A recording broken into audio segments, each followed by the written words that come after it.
My pleasure now to introduce Charlene Spretnak, and I'm reading from this computer. I apologize because I can't see this one from here.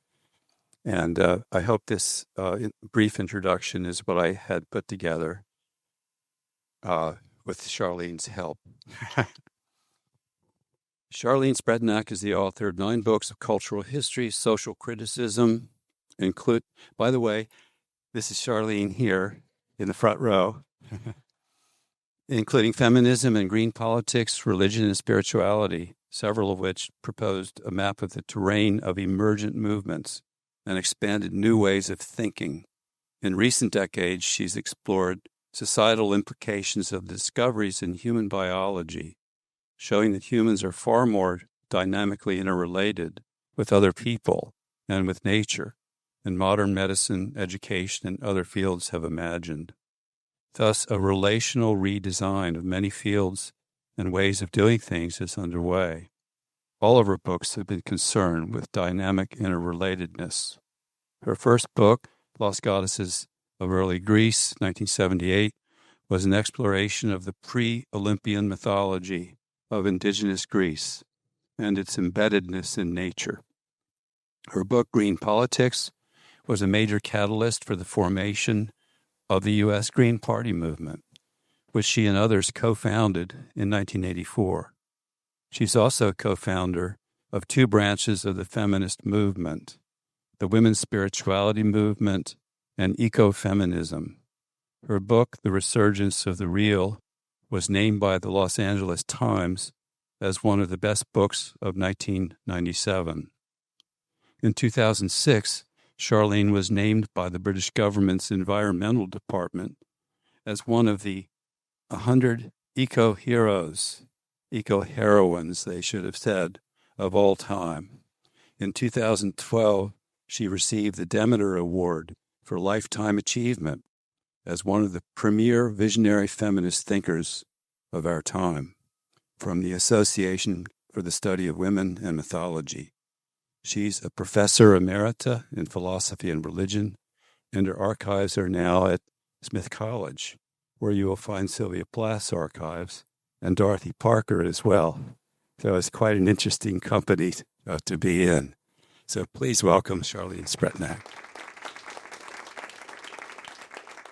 I brought a clock. This is very old school. Remember the Baby Ben clocks in the 50s? Oh, somebody started making them again. So what do we have here? 45 minutes. Okay.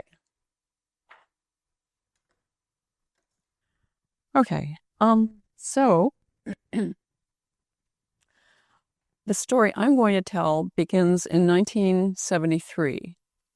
And that summer and the summer after that, 2 women from Los Angeles made a 1,300-mile trip around the United States visiting feminist communities.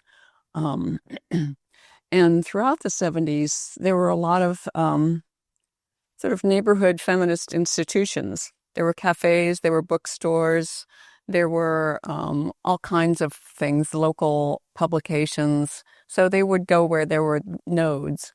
And these 2 women from LA were Kirsten Grimstad and Susan Rennie.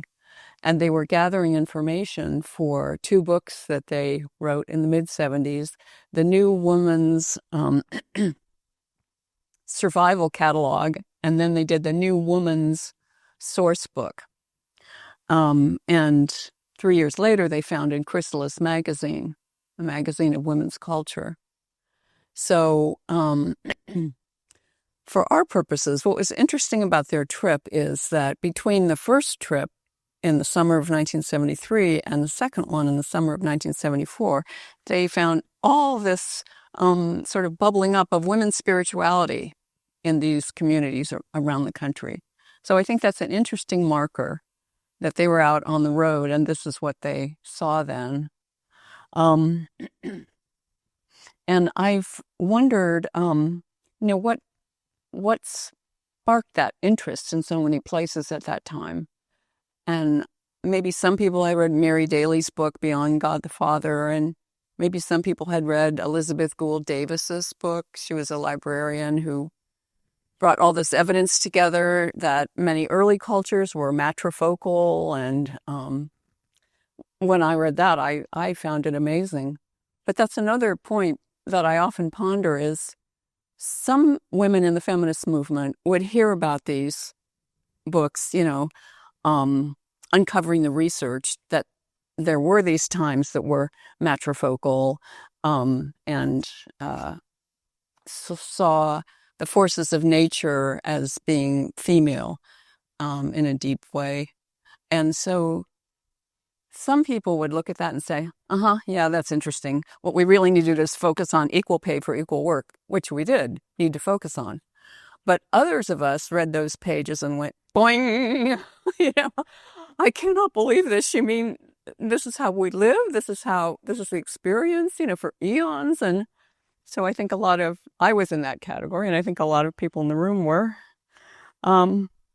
So my first encounter with these very early tendrils of the women's spirituality movement was when my daughter and I were living in Berkeley then, and I was walking down Telegraph Avenue and saw Hallie's flyer on that telephone pole. And there's just it said woman spirit, let me see if I can see what we were both able to remember from. It was something like woman spirit, reclaiming women's collective and personal mythology, heritage, and wisdom. What is this? I have to go. And so I did.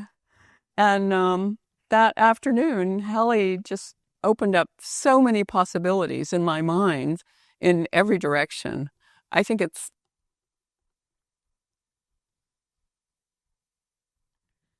safe to say that if I hadn't encountered you, everything I've written wouldn't have happened about women's spirituality.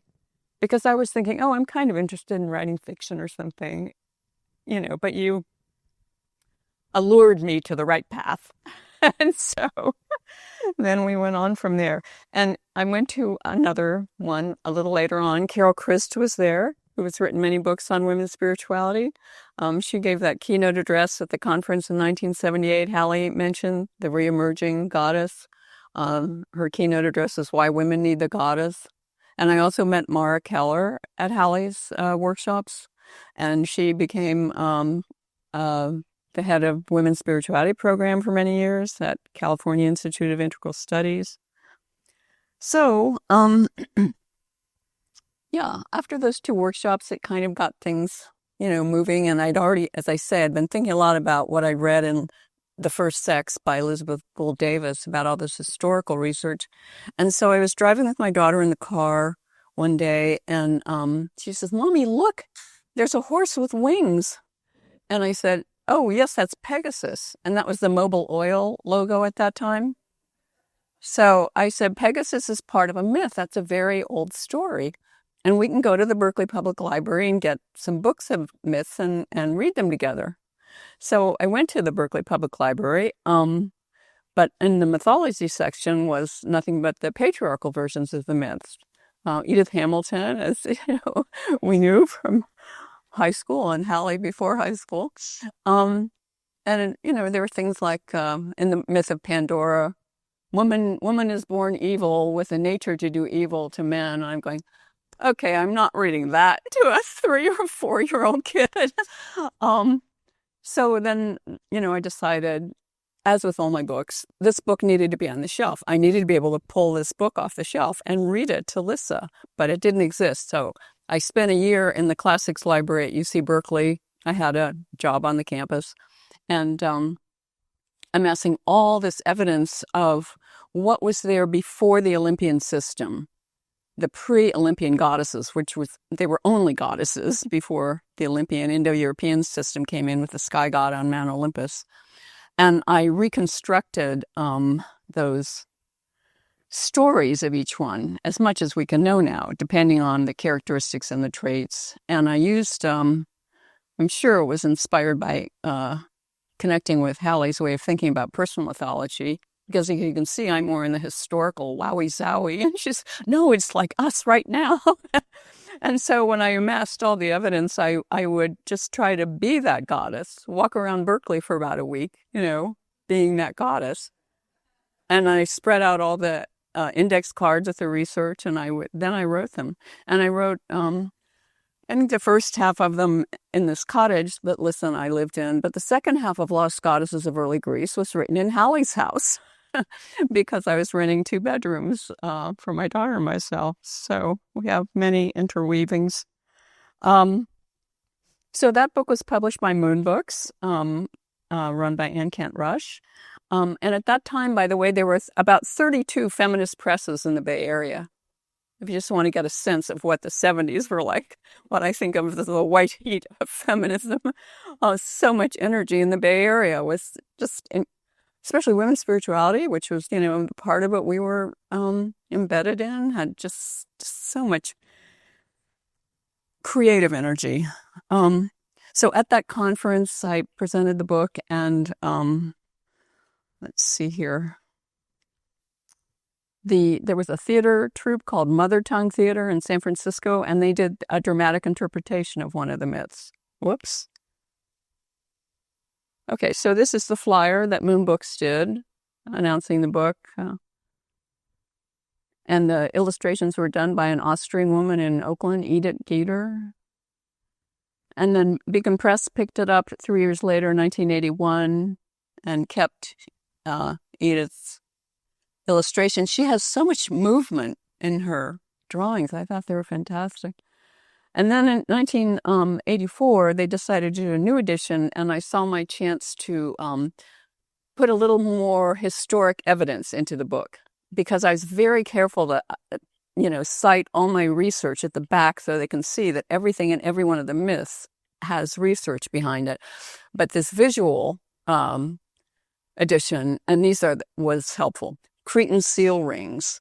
So these are rings that, you could dip in wax and seal documents and things, fold over paper and seal it.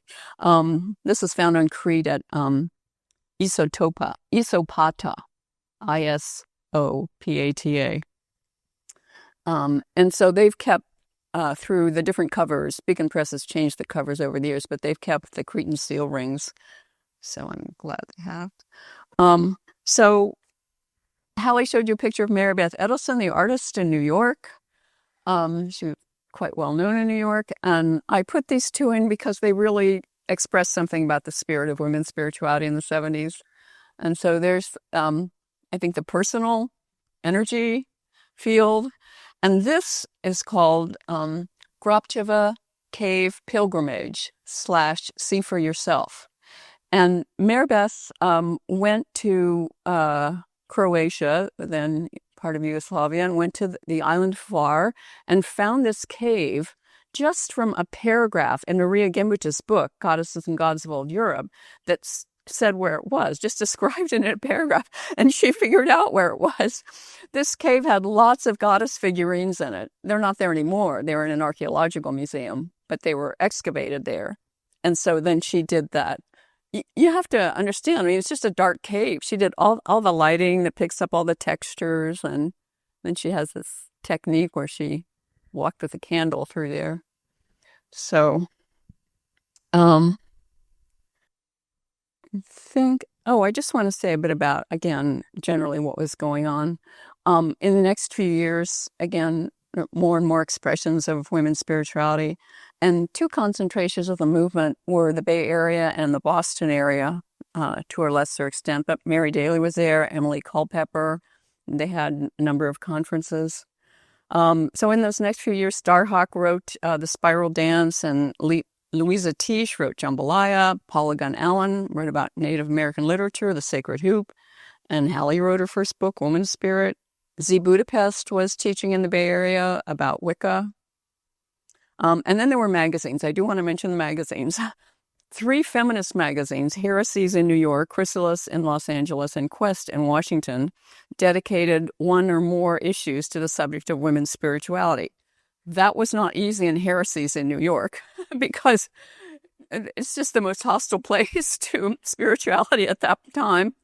But Mary Beth was on the committee for Heresies, and she convinced them, we have to do this, just 1 issue. So she did it on the Goddess, and it sold more than any of their other issues. that would often happen, That didn't change people's minds, but it did make a little dent. So they all did it, special issues, and sometimes 2 or 3. And then there were magazines devoted specifically to women's spirituality. As Hallie mentioned, she saw the picture of Jean and Ruth and Jean Mountain Grove did the Woman's Spirit. The magazine was called Woman's Spirit. And that was interesting because they didn't stay in Oregon where they lived. They hit the road and traveled around the country, and they would find a community of women's spirituality and just, ensconce themselves for 3 months and do a quarterly issue. It came out every quarter. And then they'd pack up and go to another place with another group of women and do the next issue. It was really something. And they did it for 10 years. And it intentionally had a homey, grassroots feel to it. But the other one magazine came out of Austin, Texas, and it was called Lady Unique Inclination of the Night. And that was beautiful. It was just gorgeous. It just bumped everything up a few levels as far as I was concerned. It was a square book, and there was a hand-woven piece of little fabric on each cover, different. And it had a beautiful layout inside and good articles. So that was done by Kay Turner and her collective, Lady Unique Collective, and then they moved it to New Brunswick, New Jersey. All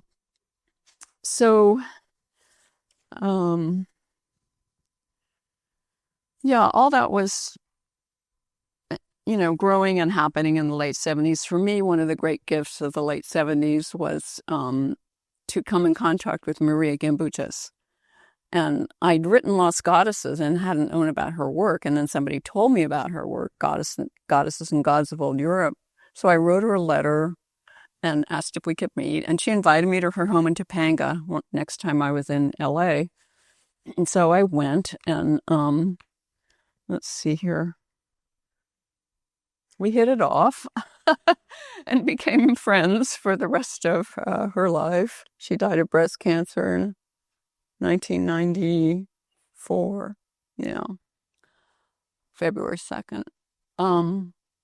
So Maria Gimbutas, of course, her archives are here at OPUS, but if you don't know about her work, you'll hear from Joan, so I won't take a lot of time, but she was brilliant. She revolutionized the whole field of Indo-European archaeology. She was from Lithuania. When she came into the field, it was just assumed that it was patriarchal all the way down, and that the earlier stratas that they'd excavate once in a while were just they weren't quite right. They were just warm-up acts for these patriarchal settlements that came later.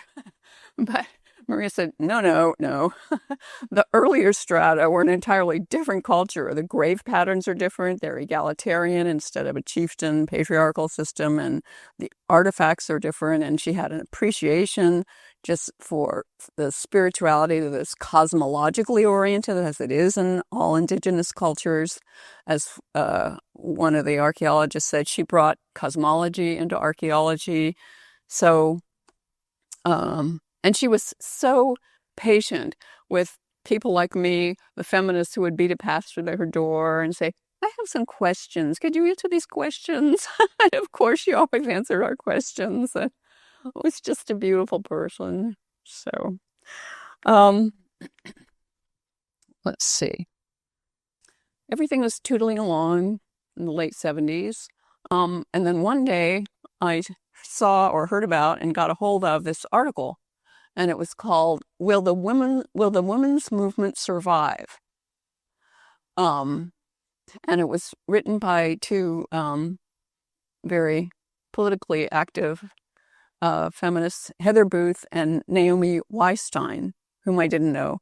I think one was in Chicago and one was on the East Coast somewhere, maybe New York.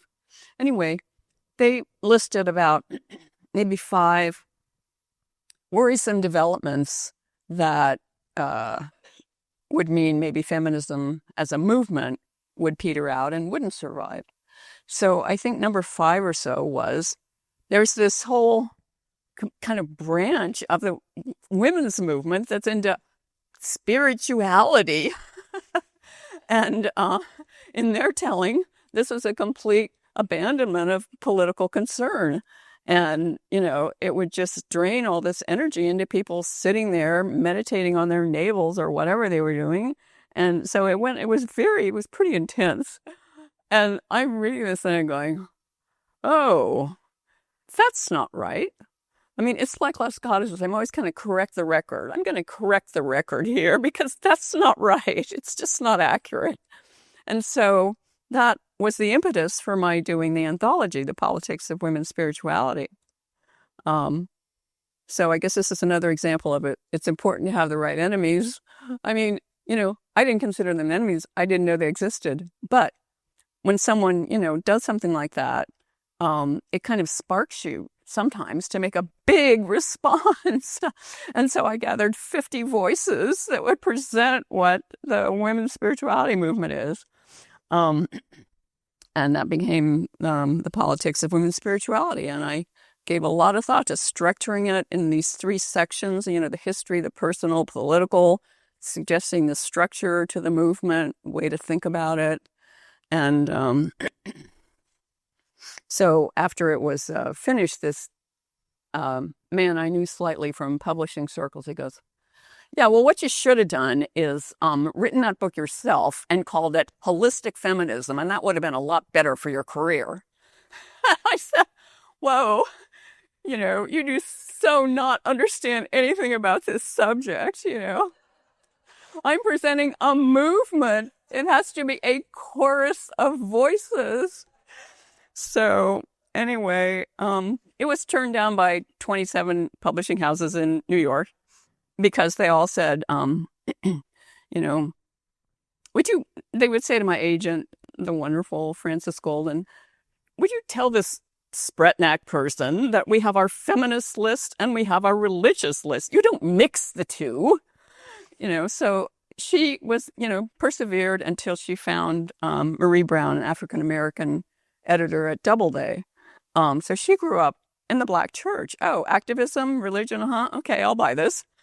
So that's how it saw the light of day. This is the cover. This is my daughter Alyssa when she was 10. This is at the book party. And she's holding it. And this cover with that beautiful calligraphy saved the book because this is the cover Doubleday originally wanted to put on it. I mean, they sent me this in Berkeley. I opened the envelope. It's got this it's like a scythe or something, over her naked buns. And I could not believe this. So the editor, Loretta Barrett, said, what do you think? And, what do you think? And by the way, they only sent it to me because they had to, because they hate to do that. They hate to involve the authors, the motto in publishing, the best author is the dead author. You don't have to deal with. But Frances always fought to get cover consultation in, so they had to show it to me. And I said, Loretta, this is going to kill the sales. This, the art director needs therapy quickly, but this is not the cover we want. So anyway, then they gave it to this other man. And Doubleday gave a book party for the book in this their suite above the Doubleday bookstore on Fifth Avenue. And there I met the man who did the calligraphy, the beautiful calligraphy cover. And I thanked him for saving the book because the first one was so awful. And he goes, first one? So they hadn't told him that there had been a first one. They just said, would you do a cover? So anyway, there was a book party also in San Francisco for it in January of 1982.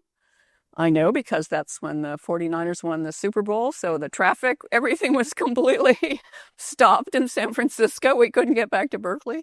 So this gives you an idea of who was in the Bay Area then writing these pioneering books on women's spirituality.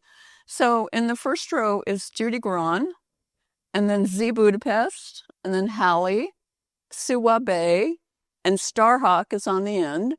And in the back row, I think that's Sally Binford, Judith Todd, Sally Gerhardt, and myself in the corner. So, it was just a blessing to have been there at that time and to have encountered these women because we all sparked each other. and brought something forth that none of us could have done on our own. Oh, yes, Doubleday changed the cover from the beautiful one later, not to a terrible one, just it wasn't very interesting, kind of deconstructionist, different planes, and it was blue and kind of boring. And then they told me they wanted to bring out a new edition. This is in 1992 with a new preface by me on the first 20 years of the women's spirituality movement, and a new cover. So at that time, I said, oh, would you consider looking at a piece of work by this California artist, that I know? She's very good. She's well known out here. And the art director goes, we have to look at a California artist, Uh-huh. So he says, yeah, send it to us. So Mayumi Oda, I send this, and the guy says, we want this. And so I'm sure you do. So that is the best cover, and they've stuck with that through the decades. So thank you, Mayumi. So I put this in because I was invited to teach workshops on women's spirituality in two, they were called New Age centers in West Germany in 1982. And so they invited me about a half a year before then. This is in the spring of 1982. But I just wanted to show you, it was really bubbling up in lots of places. So they're having a ritual in the woods near this center, which is outside of Munich. The other one was up near the Baltic Sea. And that was, even though the anthology had been out a couple months, they didn't know about it when they invited me. Maybe they had gotten a hold of Lost Goddesses, I suppose. Oh, before I leave that entirely, I do want to say one more thing about the anthology. Just to give you the flavor again of what was happening in the 70s with women's spirituality. So when they asked me to do the new preface, it was 1994 actually, this is how, the first line, this is the opening of the new preface, which was titled The First 20 Years. The women's spirituality movement must have been gestating in the hearts and minds, in thousands of hearts and minds, for when it sprang into being around 1974, it was complex, exuberant, and literally all over the map. But this is the way the original introduction, which they kept in the book, opens, and it was written 1979, 80, the end of the 70s. Here's the first sentence. Whose purposes are served by patriarchal religion. So, we're mad as hell and we're not going to take it. That was the 70s. And what's the difference between those two? I mean, for one thing, I'm 15 years older, so I guess I've calmed down a little. But also a lot had happened since that time. And feminism was in a different phase. What had happened right away was the recession of the early 1980s. So most all of those little feminist small businesses across the country went out of business. It was a very severe recession. People had to tighten up. They couldn't go out for coffee. They'd drink coffee at home, And so it was that was very dispiriting. It was like kind of the physical disappearance of the women's movement as an alternative culture that had really, gotten a toehold in so many ways and was thriving. And then Harper's Magazine had a cover with a coffin on it. This is in the early 80s, maybe 82 or something. And the headline said, the death of the feminist movement. They were declared it dead and gone. And at the end of the 80s, Susan Faludi wrote that book, Backlash, about all the backlash against feminism throughout the 80s and into the early 90s. So I'm writing this in 1994, and it's like, well, it's going to be different from what we thought, but we're going on. We're finding ways to go on. And I think that partially takes some more. Last summer, I was contacted by a newspaper in New York. It publishes in print and online. It's called the Brooklyn Rail. a journal of art, culture, and politics. It's basically artists and art-adjacent people in New York. And they had gotten wind of the fact that a lot of artists were interested in the goddess, again, I would say, because the illustrations in Maria's books are very important to a lot of prominent artists I know, because I interviewed a lot of them for a book I did, The Spiritual Dynamic in Modern Art. Oh, there's Maria Gimbutas's book on the shelf. For instance, Anish Kapoor's studio in London, very famous sculptor. So anyway, but there's a new wave rising. And also, then it was last summer, Lance contacts me, and we think there's this interest in the goddess happening on the East Coast and in New York. They were picking this up. So this does happen in waves. It's been interesting to watch over time. And they have a feature every month. They publish monthly, and their front page electronically, it's called the Critics page, and they invite an art critic to edit, or as they say, curate the section. So they invited the art critic Eleanor Hartney to curate a section called The Return of the Goddess, which ran in the February issue. And she invited 10 people to write pieces. And so I wrote one called Goddess Time. And I knew one of the things I wanted to do, since it was on that turf of New York artists, was to mention and bring some attention to the art of my late friend, Mary Beth Edelson. This is another art photograph she did. She went to the coast of Maine every summer and did photographs in nature. So I just love this. It's called The Sacred Manic Goddess Makes Tracks. And, just the texture of the tree, all the texture she got into it, and the motion, the goddess is going through the portal, into what comes next. So I asked them if I could have an illustration with my article, and they said, okay. So I tracked down and contacted the gallery that's in charge of the Mary Beth Edelson estate, and they gave permission for this to be in the Brooklyn Rail in the February issue, with next to my issue Goddess Time. What happened to Mary Beth was she was doing really well, and then if you remember in the 80s and the 90s, sort of called the white heat of essentialism and post-structuralism, she got attacked several times on panels in New York by younger women who were maybe art writers writing about art, because of the pictures she had made. And think of the first two, which were more over the top even than this one. The picture she had made of women immersed in, deeply connected with nature in the 70s. And they said, this is the worst thing that could have happened to women. You think, we're stuck connected with nature, therefore we can't be agents of culture. And, this is completely unacceptable, and bang, bang, bang, bang. And she was just hammered, really hammered. This was, the style, this is what everybody believed. And so she never made pictures of women in nature again. She made other art that was good. It was interesting. She was very talented. But that's kind of what happened to her. So this was a very pointed illustration. And in the article, I talk about that. And I said, so she was canceled, but I said, take another look.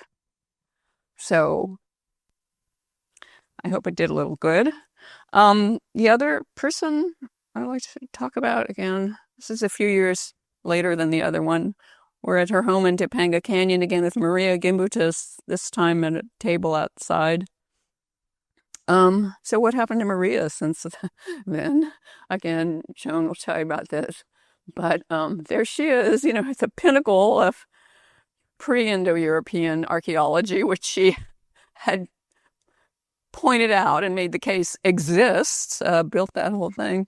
And there was a colleague at Cambridge University who just couldn't stand that she was at the top of his field. So he, walked through her house, and she had a second book, I think, The Civilization of the Goddess, laid out on the table, stacks of manuscript papers.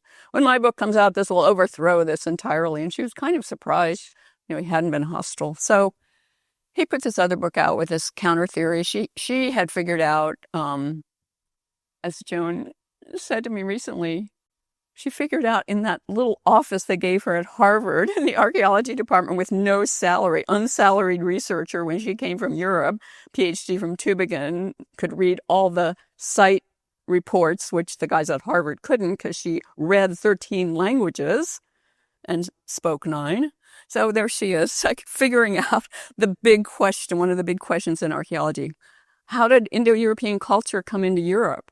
Language and culture, where did it come from? So she read all those site reports and figured out, because there was this idea, it came from the north, those kind of barbaric, Viking people must have come down from the north. No, they came from the east, and they came in 3 waves throughout the Neolithic. And then they moved across Europe. So she figured that out. And this guy makes a counter theory. Oh, no, that's not what happened. I think it was the farmers in Anatolia, Turkey, and they were Indo-European speakers and moved up into Europe with that language, which it doesn't match any of the grave sites, all the evidence. It's just and the paleolinguists just laughed at that.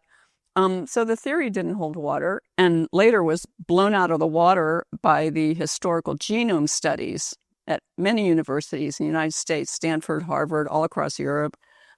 Those studies in recent years have said, they named Gimbutas. By the way, our studies show that these gene pools, these peoples, moved into Europe where Gimbutas said, when she said, and moved across Europe the way she said.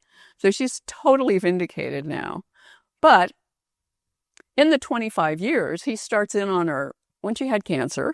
Before she died, she had cancer. He starts this, overthrow Gimbutas campaign.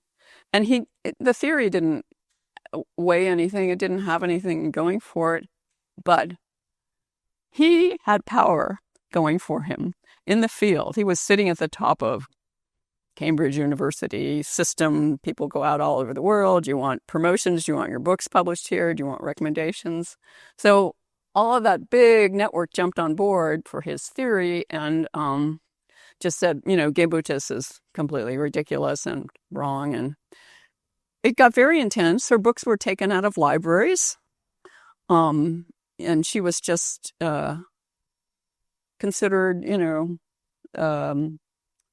discredited, which was the opposite of actually what was happening. So also she was attacked in the 90s by that kind of anti-essentialist deconstructionist thing. There were 2 female archaeologists who said, Gimbutas is completely unacceptable because, she says that women were associated with nature in these cultures. They would find these goddess figurines that were half bird and half female or had water incised on the female body. And that would mean, again, that these women were not agents of culture. They couldn't be agents of culture because they were associated with nature. So, for those of us sitting on the sideline looking at this, holy Toledo, you call yourself a feminist and you completely buy into the patriarchal dualism between nature and culture? What is this? What year is this? But that's where their field was. So, anyway, the year before this article was published, there was a big article in Art in America, and in it mentioned, it was about the goddess, interests in goddess, but the art writer who wrote the article said, well, Gimbutas was important once, but she's been discredited and she's not. So I mentioned that and I said, people reading this may have read that. It's in the art world. And so Eleanor Hartney said, okay, you address in your article, bring things up to date on where things stand with Gimbutas' work. I said, okay, I will. So that ended up taking up the main 3 sections. But I mention this to you because it's in the program, because when I was telling Kim about this, she called for some logistic reasons or something. We're having a Zoom call, and I'm telling her this, and she goes, "Oh, that's terrible. I'm going to put that article right in the program." So the link is actually near my name. It's in the electronic program, and it's also in the print one. But you could just go to Brooklyn Rail and put Spretnak in or Goddess Time. And the reason I hope you will is because what needs to be done now is to get word out into all the fields. When there's a smear campaign, even after it's corrected, even after the guy from Cambridge waved the white flag in a speech at the University of Chicago in 2018 and said Marie was right. My theory was wrong. Marie was right.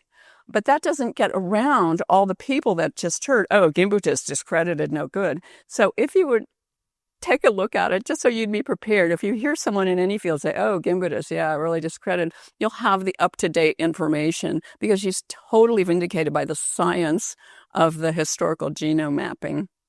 So I did an article about that backlash against her, and it was so sickening doing the research. And I really lost all respect for the field because it's so political.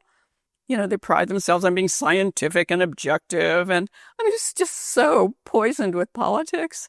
But she wasn't, disgusted by the field. Right up to her death, she said, she had firm belief, over time, my research will be shown to be the way things happened in the Neolithic. And she just had faith that science would overcome all that and finally arrive at the truth. And it has now. So good, Maria. Sorry. Okay. Oh, okay. Thank you. Good. Sorry? Yes, that's what I need. 5 minutes. Perfect.